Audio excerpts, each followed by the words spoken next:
नमस्कार दोस्तों, स्वागत है टॉपर्स गुरुकुल में।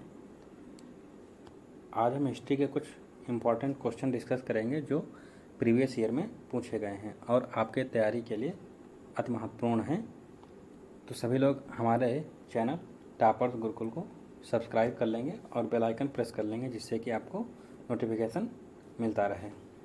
तो चलिए शुरू करते हैं। फर्स्ट क्वेश्चन है कि लिस्ट 1 को लिस्ट 2 से मैच करना है। और लिस्ट 1 में भारतीय राष्ट्रीय कांग्रेस की अध्यक्षता जिन्होंने की उनके नाम दिए हैं, और लिस्ट 2 में जिस वर्ष उन्होंने अध्यक्षता की वो ईयर दिए हैं। तो जैसा कि रहीमतुल्लाह सयानी हैं, बदरुद्दीन तैयब जी हैं, मौलाना अबुल कलाम आज़ाद, नवाब सैयद मोहम्मद। तो रहीमतुल्लाह सयानी जी कब कांग्रेस की अध्यक्षता करते हैं? तो ये करते हैं 1896 में रहीमतुल्लाह सयानी जी। बदरुद्दीन तैयब जी 1887 में कांग्रेस की अध्यक्षता करते हैं। मौलाना अबुल कलाम आज़ाद 1945 में, नवाब सैयद मोहम्मद 1913 में। नवाब सैयद मोहम्मद जो है ये 1913 में अध्यक्षता करते हैं। तो ए का सेकेंड एंड बी का फर्स्ट, ए का सेकेंड एंड बी का फर्स्ट एक ही ऑप्शन में दिया है, वो है थर्ड। तो अपना राइट आंसर हो जाएगा थर्ड।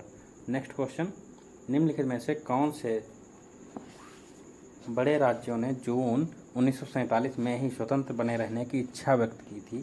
तो कौन से दो बड़े राज्य थे जिन्होंने भारतीय संघ में सम्मिलित न होकर अपनी स्वतंत्र बने रहने की इच्छा व्यक्त की? वो त्रावणकोर एवं भोपाल थे, जोधपुर एवं जूनागढ़ थे, जयपुर एवं उदयपुर थे, मैसूर एवं बड़ौदा थे।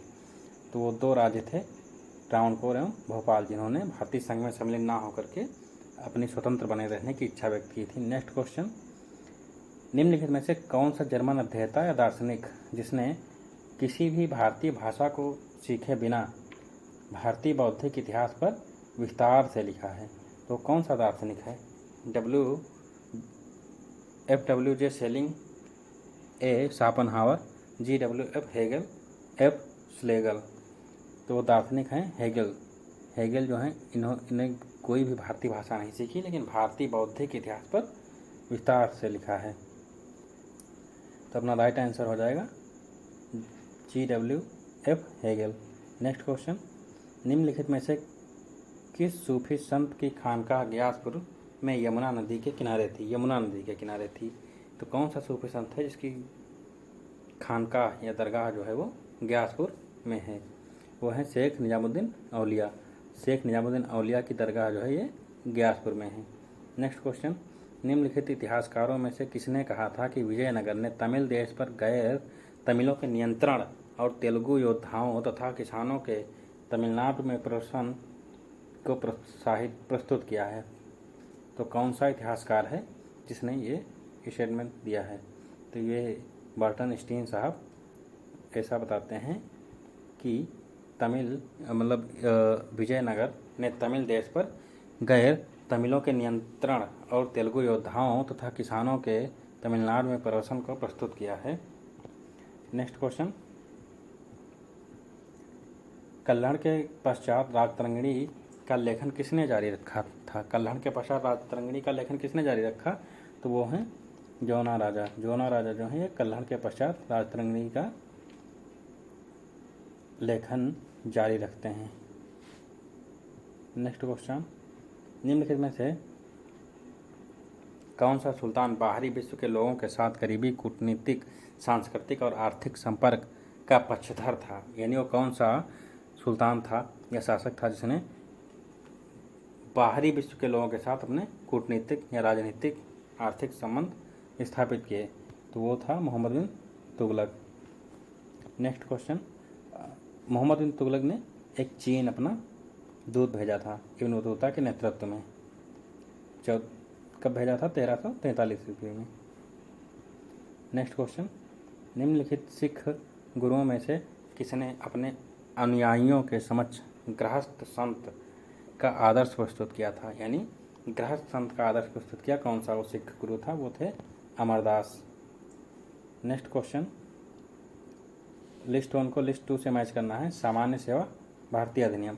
सामान्य सेवा भारतीय अधिनियम कब आया था? और धार्मिक असक्षमता अधिनियम, रिलीजियस डिसेबिलिटीज एक्ट या धार्मिक निर्योग्यता अधिनियम।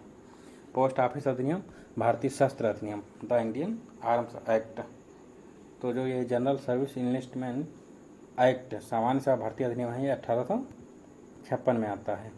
सामान्य सेवा भर्ती अधिनियम 1856 में आता है।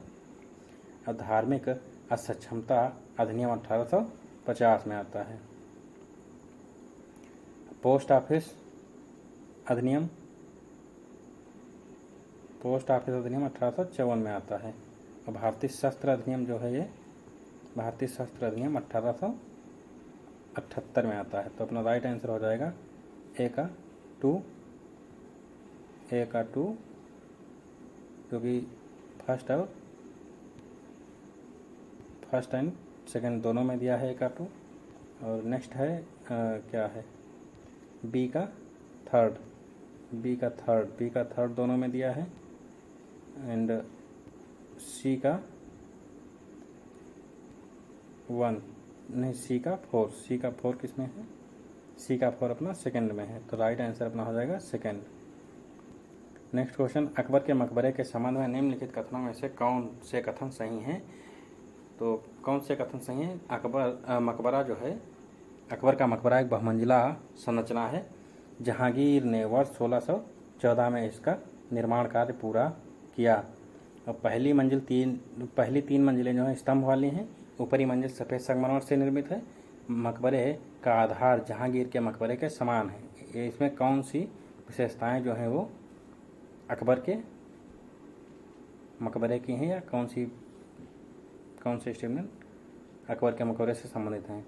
तो अकबर का मकबरा एक बहुमंजिला संरचना है, ये राइट है। और जहांगीर ने वर्ष 1614 में इसका निर्माण कार्य पूर्ण किया, ये भी राइट है। नेक्स्ट अगला जो है वो है कि पहली 3 मंजिलें स्तंभ वाली थी, ये भी राइट है। ऊपरी मंजिल सफ़ेद संगमरमर से निर्मित है, ये भी राइट है। बट ये जो मकबरे का आधार जहांगीर के मकबरे के समान है, ये रॉन्ग है। तो अपना आंसर हो जाएगा ए बी सी डी, यानी 4 नंबर।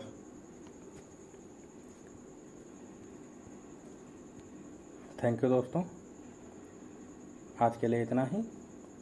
मिलेंगे अगले सेशन में। और सभी लोग चैनल को लाइक ज़रूर कर लें, चैनल को सब्सक्राइब जरूर कर लें, और वीडियो को लाइक और शेयर ज़रूर करें।